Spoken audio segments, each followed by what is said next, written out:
3 بجے پڑھ لی، عصر کی نماز 4:30 بجے پڑھ رہے ہیں، مغرب کی نماز مغرب اور عشاء کے بیچ میں پڑھ رہے ہیں، کیا کر رہے ہیں؟ سب کیرم بورڈ کھیل رہا تھا۔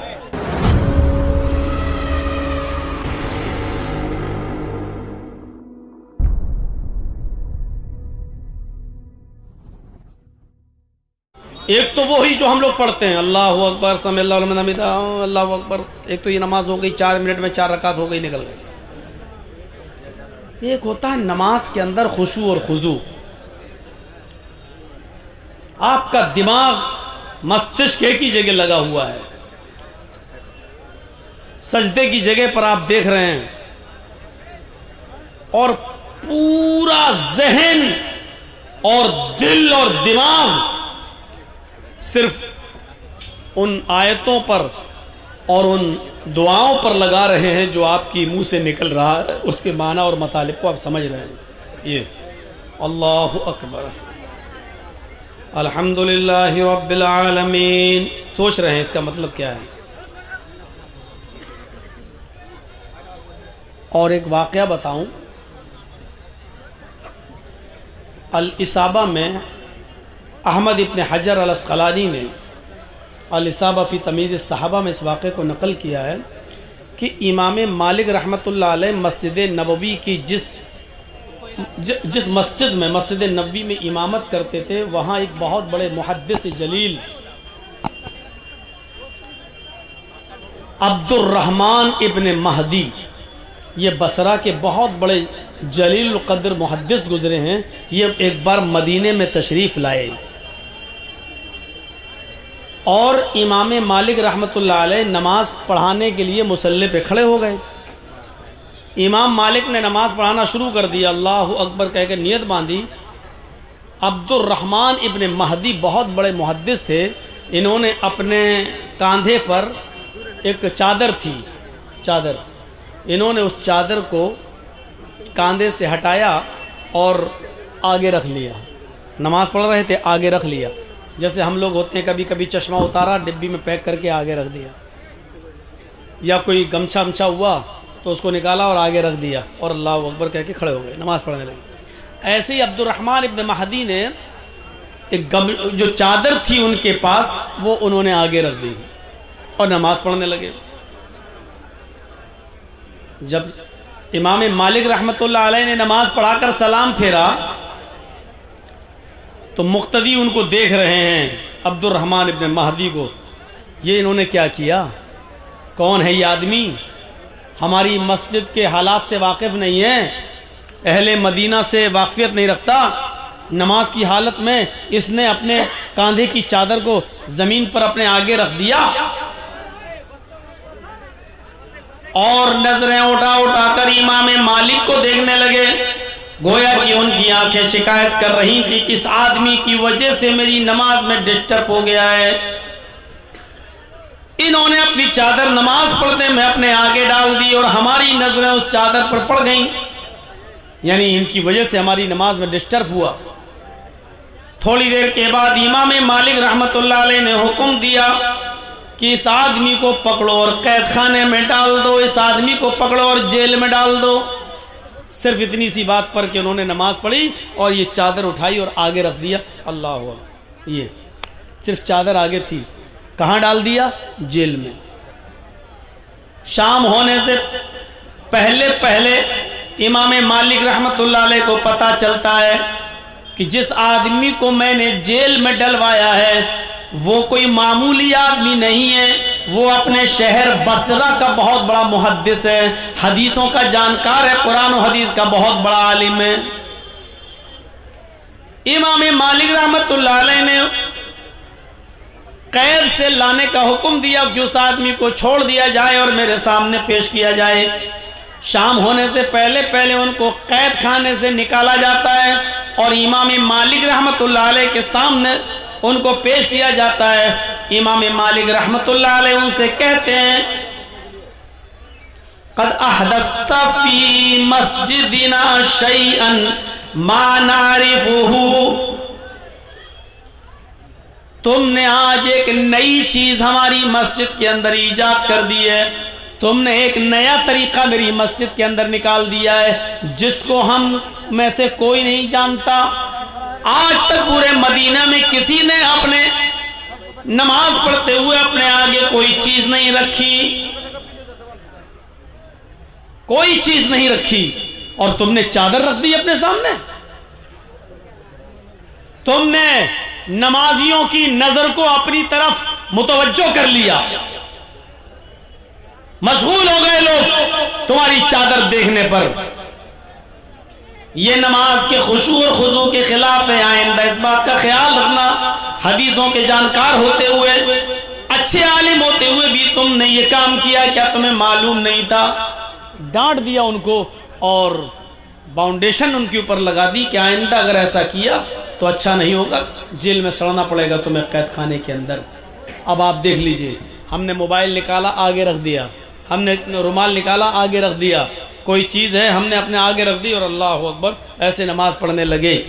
میں یہ کہنا چاہتا ہوں, حالانکہ بہت سی چیزیں آگے رکھی جاتی ہیں, آپ میدان میں ہیں تو سترہ آگے رکھیں گے اگر آپ نماز پڑھ رہے ہیں, کوئی لاٹھی وغیرہ یا کوئی چیز سترہ کوئی چیز آپ بنائیں گے, لیکن میرے بھائیوں نماز کے خشوع اور خضوع کا اہتمام اتنا زیادہ تھا کہ امام مالک رحمۃ اللہ علیہ نے صرف چادر کو آگے ڈالنے کے عوض میں اس آدمی کو قید خانے میں ڈال دیا, عبد الرحمن ابن مہدی. تو نماز میں خشوع اور خضوع ہونا چاہیے. اللہ کے نبی صلی اللہ علیہ وسلم تو یہ بتاتے ہیں کہ تعبد اللہ کانک ترا فإن لم تکن ترا فإنہ یراک. جب اللہ کی عبادت کرو تو اس طرح کرو گویا کہ تم اللہ کو دیکھ رہے ہو, اور اگر یہ تصور نہ کر سکو تو یہ سمجھ لو, یہ تصور اپنے اندر پیدا ضرور کر لو کہ ہم نہیں دیکھ رہے لیکن وہ ہمیں ضرور دیکھ رہا ہے. جب تم یہ تصور کرو گے کہ اللہ ہمیں دیکھ رہا ہے تو یقیناً اس نماز کو اچھی طریقے سے خشوع اور خضوع کے ساتھ پڑھنے کی کوشش کرو گے. تو ایک لسٹ یہاں بیان کر دی گئی ہے, قد افلح المؤمنون الذین هم فی صلاتهم خاشعون. وہ مسلمان وہ مومن کامیاب ہو گئے جو اپنی نمازوں میں خشوع اور خضوع برتتے ہیں. والذین هم عن اللغو معرضون, اور جو لغویات سے, جھوٹ سے, غیبت سے, چغلی سے, بدتمیزی سے, حسد سے, کینے سے, بغض سے, اناد سے, دشمنی, ایک دوسرے کے خلاف شریعت رچنے سے, جو پاک صاف رہتے ہیں, جو لغو کاموں سے دور رہتے ہیں, بےہودہ چیزوں سے, بےہودہ کاموں سے دور رہتے ہیں, وہ مومن بھی کامیاب ہو گئے ہیں.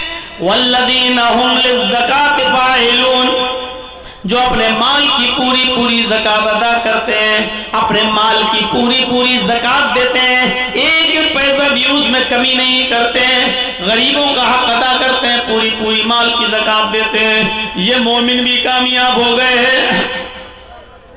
والذین هم لفروجہم حافظون, اور جو اپنی شرمگاہوں کی حفاظت کرتے ہیں, شرمگاہ کی حفاظت کرتے ہیں. اس کے دو معنی ہیں, ایک تو یہ کہ اپنی شرمگاہ کو اپنی بیوی اور لونڈی کے علاوہ کہیں استعمال نہ کیا جائے, اور ایک شرمگاہ کی حفاظت کا معنی یہ ہے کہ اتنے باریک اور ٹائٹ کپڑے نہ پہنے جائیں کہ جس سے جسم نمایاں ہو, نظر آ جائے.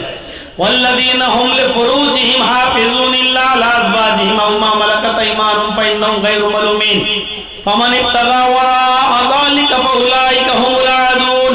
بیوی کو چھوڑ کر, بیوی کے علاوہ, لونڈی کے علاوہ اگر کوئی شخص اپنی شرمگاہ کو کہیں اور استعمال کر رہا ہے تو یہ حد سے آگے بڑھا ہوا ہے, سرکش ہے, نافرمان ہے. اور پھر لسٹ ابھی جاری ہے. والذین هم لاماناتہم, امانتوں میں پاس و لحاظ, امانتوں کا خیال رکھتے ہیں, امانتوں میں خیانت نہیں کرتے. امانت صرف مال کی نہیں ہوتی ہے. آپ نے ہمارے پاس 1000 روپے رکھا, صاحب 15 دن کے بعد میں آؤں گا, ہمیں دے دینا, اور ہم نے 15 دن کے بعد آپ کا 1000 روپے آپ کو لوٹا دیا, بس یہ ہے امانت. لیکن صرف امانت پیسوں کی اور مال و دولت ہی کی نہیں ہوتی ہے. اگر آپ کے پاس کوئی شخص آیا اور کوئی کسی کام کا مشورہ مانگ رہا ہے تو مشورہ بھی دینا, اور اچھا مشورہ دینا بھی امانت داری ہے. المستشار مؤتمن, مشورہ دینے والے کو امانت دار ہونا چاہیے, امانت دار. کسی کے بارے میں بھی اگر آپ مشورہ دے رہے ہیں کسی کو تو امانت داری کے ساتھ, بہت پاس و لحاظ رکھنا ہے امانت داری کا. وہ عہدہم, اور اپنے عہد و پیمان کو اپنے وعدے کو پورا کرتے ہیں، زبان کے پکے رہتے ہیں۔ حضرت عبداللہ ابن عمر کے انتقال کا وقت قریب آیا تو مرض الموت میں کہہ رہے ہیں کہ فلاں نوجوان کو بلاؤ، فلاں نوجوان کو بلاؤ۔ لوگوں نے بتایا کہ وہ کافی دور رہتا ہے، وہاں تک جانے میں 2-3 دن لگ جائیں گے، وہاں سے آنے میں 2-3 دن لگ جائیں گے، 1 ہفتہ پورا چلا جائے گا، پتہ نہیں 1 ہفتے کے اندر اندر آپ صحیح ہوتے ہیں یا اللہ کو پیارے ہو جائیں گے۔ تو عبداللہ ابن عمر نے وصیت کی، لوگوں میں نے اس نوجوان سے وعدہ کیا تھا، میں نے اس نوجوان سے وعدہ کیا تھا جب میری بیٹی جوان ہو جائے گی، میری بیٹی بالغ ہو جائے گی تو میں اپنی بیٹی کا نکاح تمہارے ساتھ کر دوں گا۔ میری بیٹی بالغ ہو چکی ہے، میں اپنی بیٹی کا نکاح اس نوجوان سے کرنا چاہتا ہوں۔ مجھے ابھی تک وہ زبان یاد ہے جو میں نے اس نوجوان کو دی تھی، مجھے اپنا وعدہ یاد ہے جو میں نے اس نوجوان سے کیا تھا۔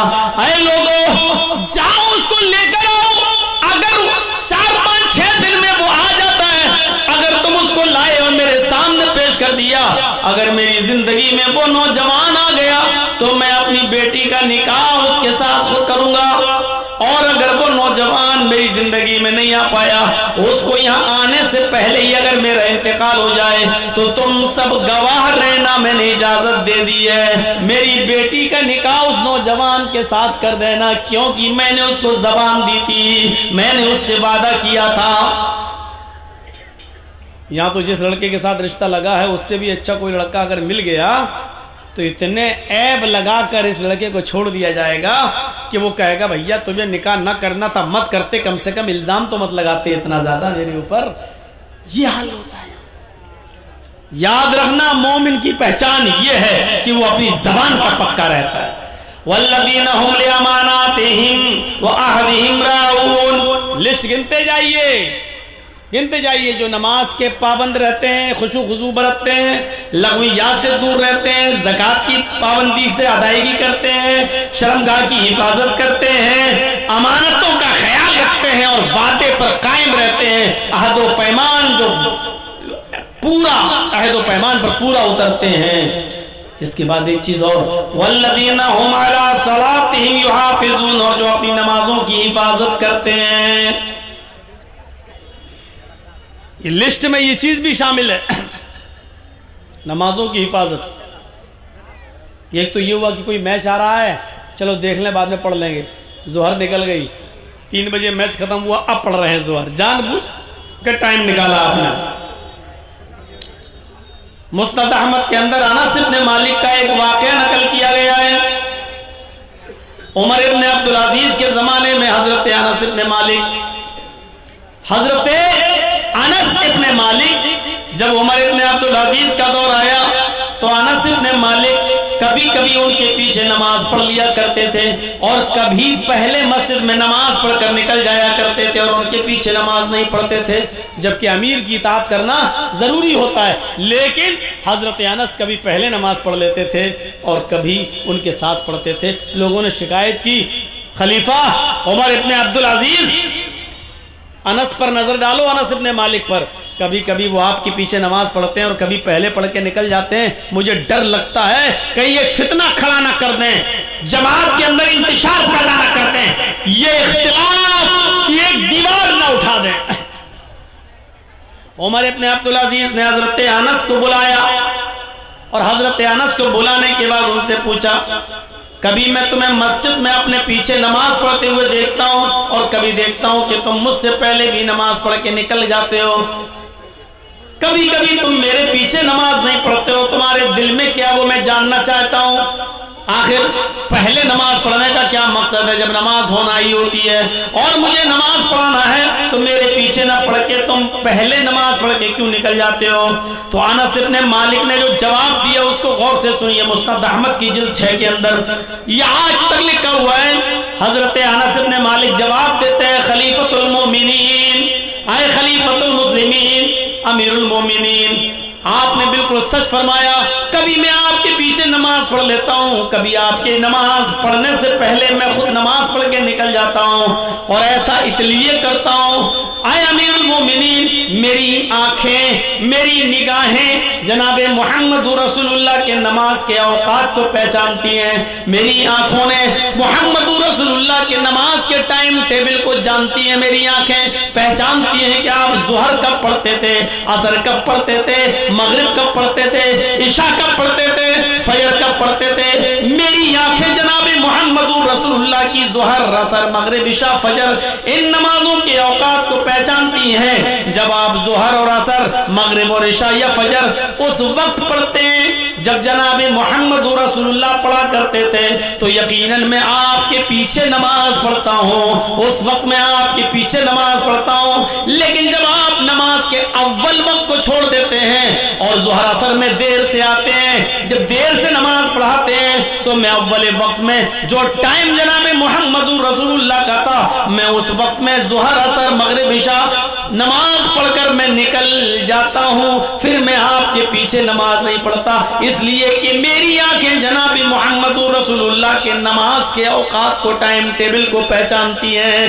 یہ ہے نماز کی محافظت، یہ ہے مداومت صلاۃ، اس کو کہتے ہیں اپنی نمازوں کی حفاظت۔ 3 بجے پڑھ لی، عصر کی نماز 4:30 بجے پڑھ رہے ہیں، مغرب کی نماز مغرب اور عشاء کے بیچ میں پڑھ رہے ہیں، کیا کر رہے ہیں؟ صرف کیرم بورڈ کھیل رہا تھا، تھوڑا سا باقی تھا، سوچا پورا کھیل لوں اس کے بعد میں جاؤں گا نماز پڑھنے۔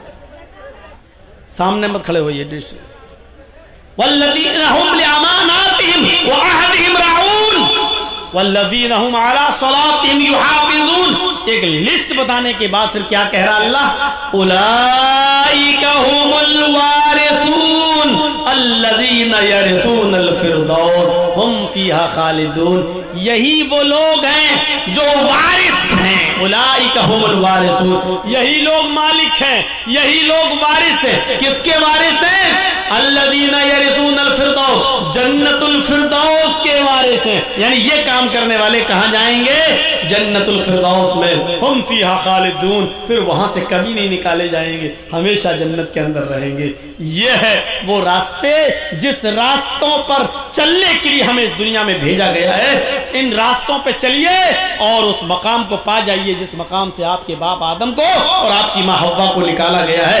دنیا میں انہی راستوں پہ چلانے کے لیے اللہ تعالیٰ نے ہمیں اس دنیا میں بھیجا ہے تاکہ کھویا ہوا مقام ہم دوبارہ پا جائیں۔ 18,000 کا 20,000 کا اینڈرائڈ موبائل لے کر الٹی سیدھی چیزیں دیکھ کر جہنم تو خرید رہے ہیں، یعنی جہنم، اور وہ بھی پیسہ دے دے کر ہم جا رہے ہیں، پیسہ خرچ بھی کر رہے ہیں جہنم میں جانے کے لیے، لیکن جنت بنا پیسوں کے مل رہی ہے، لیکن ہم اس جنت کی طرف نہیں لپک